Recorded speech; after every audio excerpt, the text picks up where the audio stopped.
Today's video is going to be an Auger DMR best class setup, as well as showing off the brand new Mastercraft, which is the ZX7000. This is a brand new variant accessible to everyone who's playing the game currently once you reach the appropriate tier. The ZX7000 actually has 3 different levels or stages. So the 3 stages you'll see are the plain one that you see right now, and then once you get 5 kills, it lights up the 2 purple, so it kind of has a little bit of that light up effect. And then when you get the 10 kills, it lights it up like a thunderstorm or whatever you want to call it. Ends up looking a lot like the Tesla gun that was in World War II. Overall, I'm actually a big fan of this Mastercraft variant. I'm not usually into cosmetics, but this one looks pretty clean and it's on a very nice weapon. When it comes to the Auger DMR, it is probably top 3 or 4 weapons in the game after the update. So for that best class setup, we'll actually be running the Auger DMR with a reflex sight, high cal 1, high cal 2, FMJ. I went ahead and ran the ComSec device, but you can really run whatever piece of gear you'd like. You can see right here I'm running Scavenger. In the actual gameplay I'm running Tac Mask because I decided to go with Crash.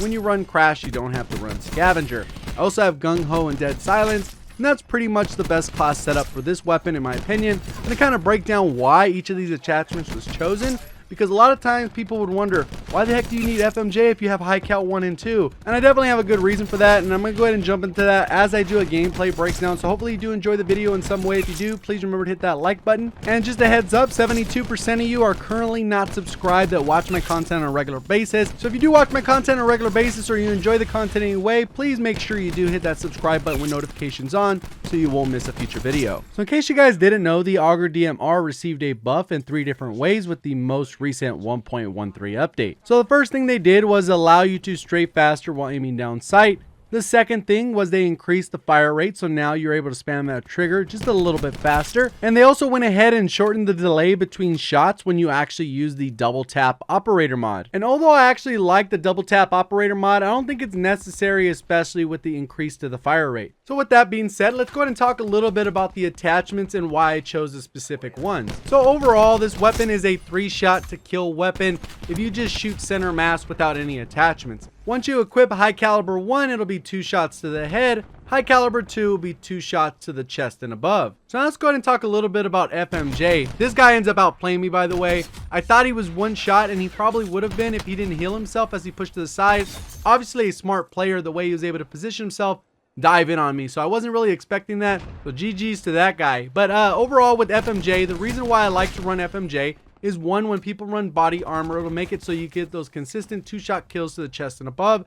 And the other thing is, a lot of times in this game, someone is very close to a wall or in a head glitch. Sometimes the game will recognize it as you're shooting through an object and not necessarily give you the full credit for the damage. So what I ended up noticing is when I was landing 2 shots to the chest or the head, a lot of times I wasn't getting full credit for that damage. Once I switched it to FMJ, it kind of changed those things up. And I actually started getting a lot more 2-shot kills. And I honestly think that's where this weapon shines, at those medium to long range distance, making sure you're able to put down your enemy in 2 shots. And the main reason I wanted to break down this match, besides it actually being a very fun match, was the fact that I was dealing with a hardcore camper. And you guys all know the guy I'm talking about. He chooses Torque immediately. He doesn't even worry about his class setup because he always uses the Titan or the VKM and camps in their little room. And unfortunately, it feels like every map has that little room on both sides of the map. Obviously, in this one, it was in that little room looking over the bridge on both sides. You can actually be in one of those windows and peek to the other window. A lot of times, the guy sets up their little Torque barricade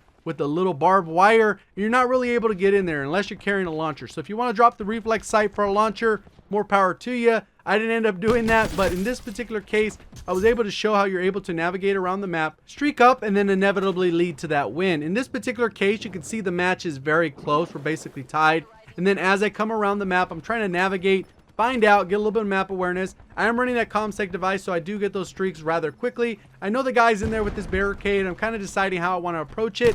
You can see him on the left-hand side. I'm kind of just peeking there, seeing that his teammates are going to run through that area, feeling as though it's very safe.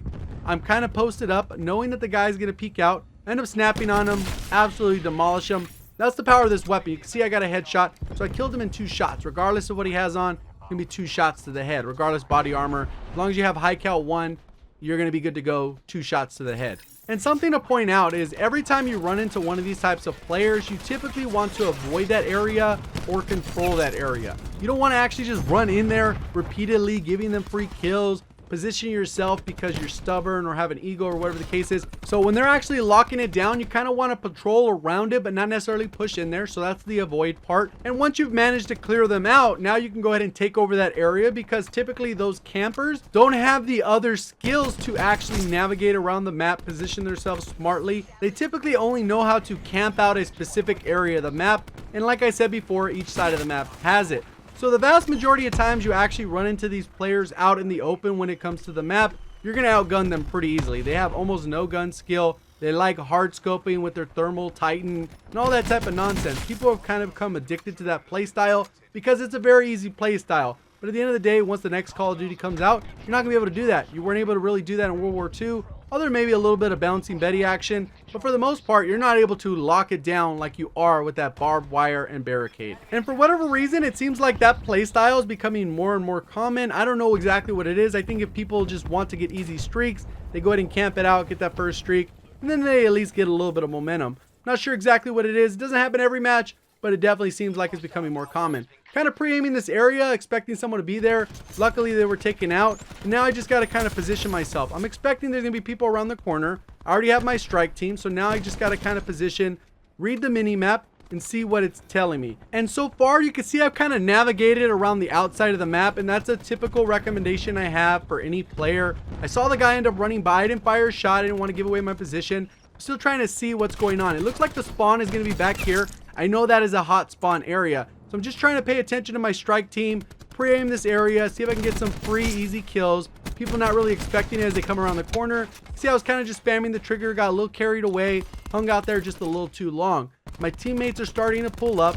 I can see my strike team controlling through the middle of that little hallway. And in my head, anytime this starts to happen, I'm already thinking in my head that the spawns are potentially going to flip. So you got to stay on the lookout for that. Once your teammate dies, they'll spawn directly in front of me. And that's when I know, okay, the spawn's a flip. That guy tried to chase me down, end up getting out of there, repositioning, and it looks like my strike team is going to end up clearing him out. So luckily, I was able to save my life there. Position, playing smart. I'm kind of camping this room. I know I just talked about campers or whatever the case is, but where else am I supposed to go? Am I just supposed to jump out and die? Look at me pre-fire this, take that dude out pretty easily.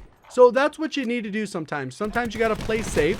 You can see that guy shooting his Titan operator mod just through that window, not even aiming, just firing the weapon, hoping he's going to hit someone. And my teammate was dumb enough to kind of jump through that area with that operator mod going off. So that's a mistake on him. And you can see the angle I'm choosing so I can see the bridge.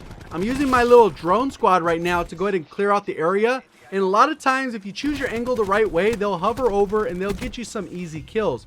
Right here, I know there's a couple people right here. I'm going to go ahead and push through with my teammate. End up shooting that guy a couple times. My teammate ends up clearing him out. So I already got my second strike team. And the cool thing about the strike team, I kind of mentioned earlier as they're running through the hallway, they kind of have that form of team link. So you can see them through the walls. You can see what they're doing. And that can give you a ton of map awareness. I start getting lasered right here because I'm a little too deep in their spawn. And my drone squad comes in clutch, ends up taking them all out. And that's going to go back to why I think Zero should have never been added in the game. Obviously, there's people on two different sides of the fence. People that think she should not be in the game at all, which is the side I'm on, and then the other people that think she's so useful, especially when people are good in your lobby and they're going on streaks. It's the best way to shut them down.